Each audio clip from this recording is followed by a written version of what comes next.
Welcome into IceRays TV. Collin Schuck with you, and the IceRays are doing something a bit different this weekend, shipping up to the Texas Panhandle to take on the Amarillo Bulls in their final 2 games of the season series between both sides.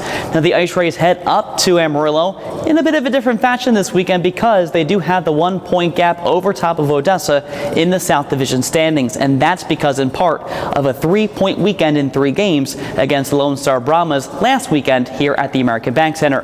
The IceRays kicked off the weekend with a 3-0 win against the Brahmas, their second shutout win of the season, and by the same exact identical score as their first one on New Year's Day. And then on Friday followed that up with a shootout loss against the Bulls, and then Saturday they did drop the final game of the 3-game set, but with 3 points in 6 games and Odessa only getting 2 points last weekend, the IceRays bump up into sole possession of 4th by that 1-point gap, with still 2 games in hand for Odessa over the rest of this season. Their opponents this weekend, the Amarillo Bulls, still in 6th in the South Division. They did get their 10th win of the season last weekend against Odessa, but now they're going to be taking on a bit of a different role. While they're trying to impress on and get that 4th and final playoff spot, they will also be playing spoiler for the rest of the season if they are eliminated from playoff contention with about 15 games to go in their season. And that brings up this weekend set because the IceRays and Bulls have had a number of players that have traveled quite a distance over the past weekend. Going up to the NAHL Top Prospects Tournament, the IceRays had 4 players in that tournament, 3 playing for Team South. Graham Hunt in net saved down almost every shot he took. He got wins in both games for Team South and is the first IceRays goaltender to do so in junior franchise history, joining Anthony Stolars as well as the only 2 to get wins as a goaltender for Corpus Christi in that set. Also, too, all 3 other IceRays tacked on points. Drake Lindsay was the 4th IceRays player to grab a goal. He also got an assist in Monday afternoon's game. Brad Liliev also got an assist for Team South Monday afternoon. And then Monday evening, Regan Cavanaugh on the NAHL Selects team, he also picked up an apple.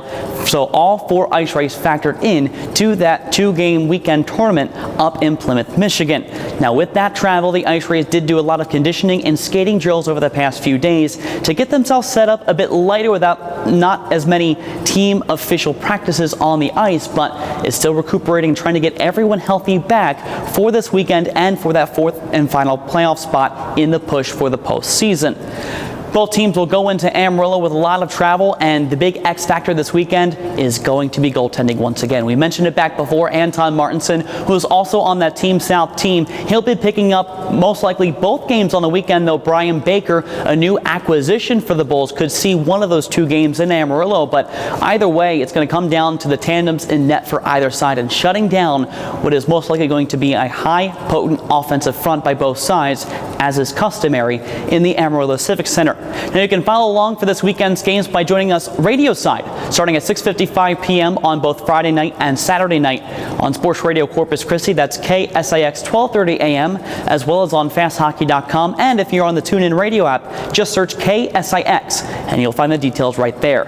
Puck drops at 7:05 both nights, and we hope you join us radio side for this weekend's action. Once again, this is IceRays TV, and go IceRays.